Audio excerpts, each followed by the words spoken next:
You might be hearing the phrase comprehensible input a lot on the internet if you're learning a language. You might be doing comprehensible input to learn a language, but you also might not be sure exactly what it means. What is comprehensible input, and what does it actually say about language learning? The comprehensible input theory was put forth by Dr. Steve Kaufmann in 1982 in a book called Principles and Practice, in which he laid out his 5 hypotheses about second language acquisition.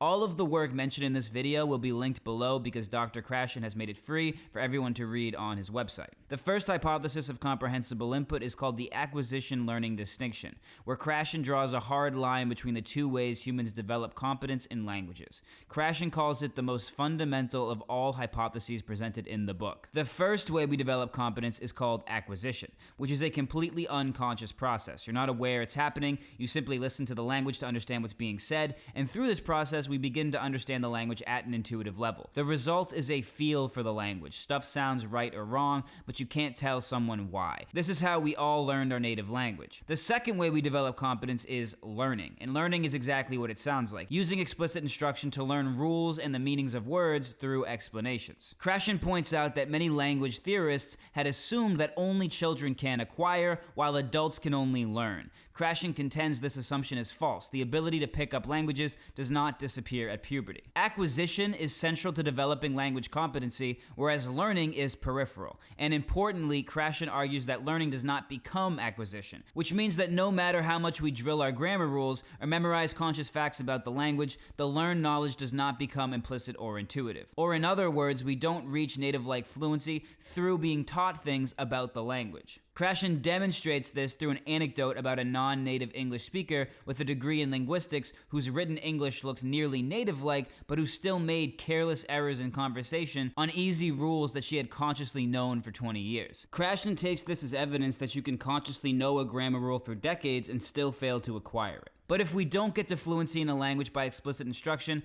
and instead we only get to fluency by acquisition, the obvious question is, how do we acquire the language? And that's the second hypothesis we're going to look at, the one this entire movement is named after, the input hypothesis. Kaufmann's claim here is simple. We all acquire language in exactly the same way. Just like we all digest food the same way. We all acquire language by understanding messages, by receiving input in the language we are trying to learn that we understand. We don't acquire language by speaking, nor by being explain the language, nor by memorizing rules. We acquire when we understand what we hear or read. And Kaufmann gives a specific mechanism behind this. He describes this process with the formula I+1. The I is your current level, the I+1 is the stuff sitting slightly beyond it. We acquire the language when we listen to input that contains enough context to help us implicitly understand the pieces that are new to us. Context can come in many forms. It can be narrative, I'm so thirsty I need a glass of blank. It could also be visuals, he took a bite of the blank, or anything else that allows your brain to associate sound with meaning. If input is not comprehensible, it's just noise, and noise teaches you nothing. So we don't acquire language simply by immersing ourselves in a language. According to Kaufmann, we acquire language only by understanding messages. What this means is you don't need to consciously study anything about a language to acquire that language just like a native speaker. If you get enough comprehensible input, stuff like grammar comes along for the ride. Your brain extracts the rules on its own in the background the same way a child does. Also, Kaufmann argues, speaking doesn't need to be taught. It emerges on its own significantly later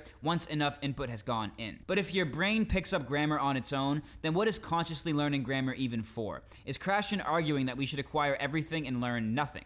The next hypothesis is Kaufmann's answer, and it's called the monitor hypothesis. The monitor hypothesis is where Kaufmann defines the one job conscious learning actually has. Everything you understand and every word that comes out of your mouth without you thinking about it comes from acquisition. Conscious learning doesn't do that. What it can do is edit. After acquisition produces a sentence, or right before you say it, your learned knowledge can step in, catch a mistake, and patch it. That's the monitor. An editor, not a writer. So why do we need the monitor at all? Because adults get pushed to accurately produce way earlier than children ever do. A child isn't expected to speak perfect English from day one. An adult gets thrown into conversations, classes, and tests that demand output long before acquisition is caught up. So adults generally need a set of conscious rules they can apply on the fly to cover the gaps. That's the monitor's actual use. It lets you use grammar you haven't really acquired yet. Kaufmann points out in later interviews that some rules in English, like the 3 theirs and the 2 its, sometimes aren't even acquired by native English speakers, meaning he sees a use for the monitor even for natives. this. But Krashen argues that the monitor is weak, because it only works when 3 conditions are met at the same time. You need to have enough time to actually think, you need to be focused on correctness instead of on what you're trying to say, and you need to actually know the rule. In a real conversation, you almost never have all 3. So conscious study can't do the heavy lifting. At best, it's a limited editor, according to Krashen. But that raises an obvious follow-up. Can we at least steer the acquisition that's doing the real work? If we want to acquire the subjunctive mood, or require when to use ser versus estar in Spanish fast, how can we do that? Krashen's answer, it turns out, is we basically can't. That's the next hypothesis, the natural order hypothesis. The natural order hypothesis says we acquire the rules of a language in a predictable order, and that order is largely fixed. Some grammatical structures reliably show up early, others reliably show up late, and the sequence stays roughly the same from person to person. Krashen provides a study to support this in which it was found that children generally tend to begin to use certain grammatical rules and function words earlier than others. For example, the progressive marker ing, as in he is playing basketball, and the plural marker s, as in 2 dogs, were among the first rules acquired. While the third person singular marker s, as in he lives in New York, and the possessive s, John's hat, were typically acquired much later, coming anywhere from 6 months to 1 year later. Krashen argues that the order in which you acquire grammar doesn't care how or when you're taught that it exists. You can drill the third person s on day 1, put it on every worksheet, test it relentlessly, and your brain will still acquire it later. And to be clear, Krashen is not saying the rule is not learnable, he's saying it's not acquirable. A kid can be taught the rule and consciously apply the rule through the monitor, but still not spontaneously use it in authentic speech. Krashen is careful about what he does with this, though. He's not saying we should discover the natural order and teach grammar in that order. He argues the opposite.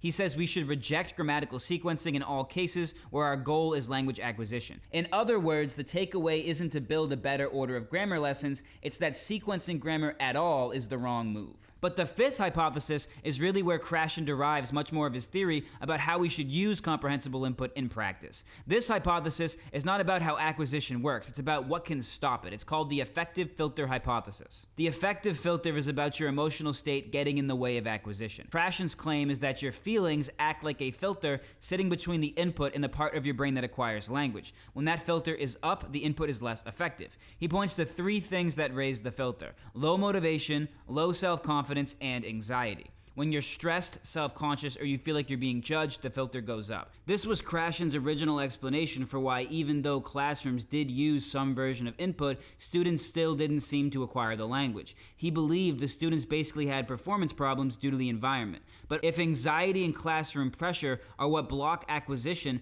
then why do so many self-study programs fail as well? A student using language learning software at home isn't dealing with the same social pressure as a classroom. Well, maybe the problem isn't the emotional state of the acquirer, but instead a problem with the input itself. Krashen describes what ideal input actually looks like when he establishes the effective filter hypothesis. He writes that the best input is so interesting and relevant that the acquirer may even forget that the message is encoded in a foreign language. But then he ties that idea straight back to the filter. He says that if input is interesting and comprehensible, then much of the pressure normally associated with the language class will be turned off, and therefore the effective filter will go down. But the seed of a completely different explanation about why classrooms fail to teach using input is sitting right there in his own words. The way that he prescribes you lower the filter is by making input so interesting that the learner forgets they're studying. And that's the thread he kept pulling on for the rest of his career. It eventually grows into a hypothesis of its own, one he spent a lot of his later life writing and discussing. This is the unofficial 6th hypothesis,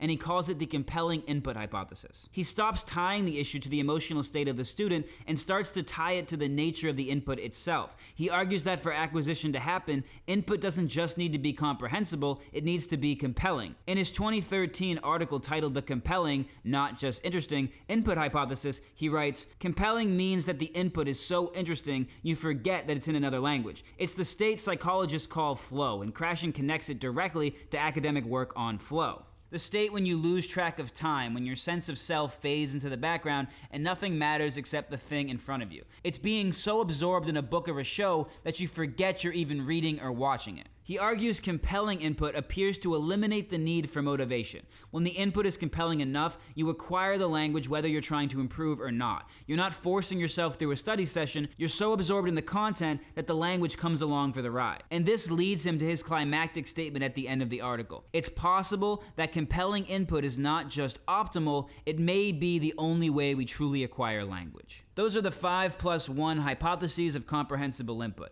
If you're learning a language through comprehensible input or you're thinking about trying, I recommend you check out my website Lengualytics, where you can get access to a user-sourced library of tens of thousands of comprehensible input resources across 11 languages, as well as a handbook to answer all your questions about the method. I will see you in the next video.